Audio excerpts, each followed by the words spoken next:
সবংয়ে সমবায় সমিতির টাকা তছরূপ, কারাদণ্ড তৃণমূল নেতার। তৃণমূল নেতা জয়দেব পালের 5 বছরের জেল ও 1 লক্ষ টাকা জরিমানা সাজা ঘোষণা করেছে মেদিনীপুর জেলা আদালত।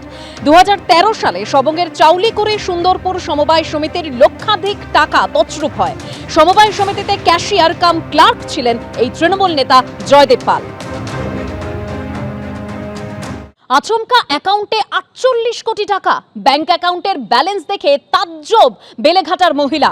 পিএনবির অ্যাকাউন্টে কোথা থেকে এলো এত টাকা?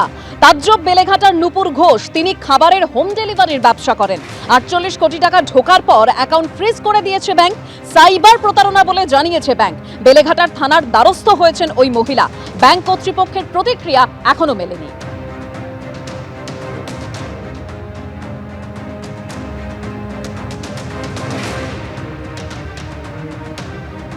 বেলেঘাটাতে হোম ডেলিভারির কাজ করেন নূপুর ঘোষ। বিধবা নূপুর ঘোষের মান্থলি ইনকাম কিন্তু এই হোম ডেলিভারির জন্য মাত্র কয়েক হাজার টাকা। কিন্তু গত ফেব্রুয়ারি মাসে তিনি যখন তার ব্যালেন্স চেক করেন সেই সময় তাজ্জব তিনি বনে যান।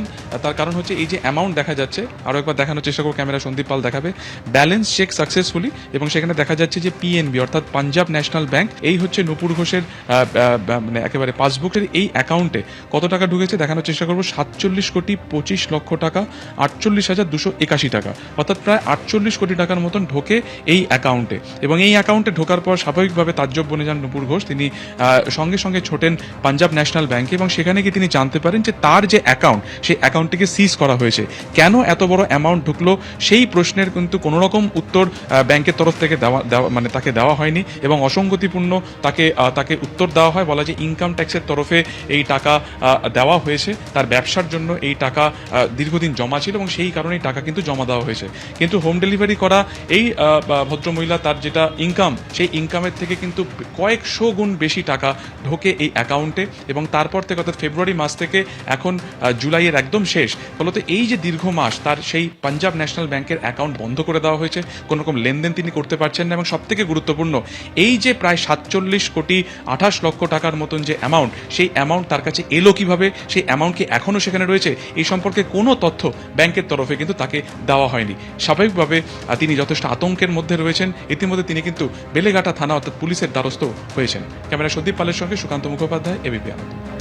আমি তো হোম ডেলিভারি করি, তা সেইখানে একদিন আমি ব্যালেন্সটা চেক করতে দেখি এত আমার বিশাল বড় ব্যালেন্স। তা দেখে তো আমি চমকে গেছি। তারপরে আমি ফোনপেতে যেহেতু আমার বিজনেসটা চলে, করতে গিয়ে দেখি কোনো কাজ হচ্ছে না। তারপর দিন আমি ব্যাংকে গেলাম, তখন বললো ওটা আমরা ইনকাম ট্যাক্স থেকে ওটা বন্ধ করে দিয়েছে। তা আমি বুঝতে পারলাম না যে আমার অ্যাকাউন্ট বন্ধ করেছে, তাহলে আমি কীভাবে আমার ব্যবসা চলবে। তারপরে ওখান থেকে আমি বিধবা ভাতাটা পেতাম। তা আমি খুব একদম একটা খুবই সাধারণ মানুষ, তো এই দিয়েই আমার চলে। তো আমি খুব আতান্তরে পড়েছে, তো আমি কোনো রকম ব্যাংক থেকে আমি কোনো সহযোগিতা পাইনি। এমনকি আমি একটা চিঠি লিখে নিয়ে গেছিলাম ম্যানেজারের কাছে যে আমার ওই টাকাটা ওটা আলাদা সরিয়ে রেখে আমার ব্যালেন্সটা আমাকে দিয়ে দিতে, যেটা আমার ব্যালেন্স রয়েছে, তা অ্যাকাউন্টটা যাতে চালু করে, ওতে যাতে আমার বিধবা ভাতাটা ঢোকে। তা অনেকবার ছোটাছুটি করেও কোনো আমি ওনাদের থেকে কোনো হেল্প আমি পাইনি। 47 কোটি 25 লাখ 48 হাজার। এবিপি আনন্দ, এগিয়ে থাকে, এগিয়ে রাখে।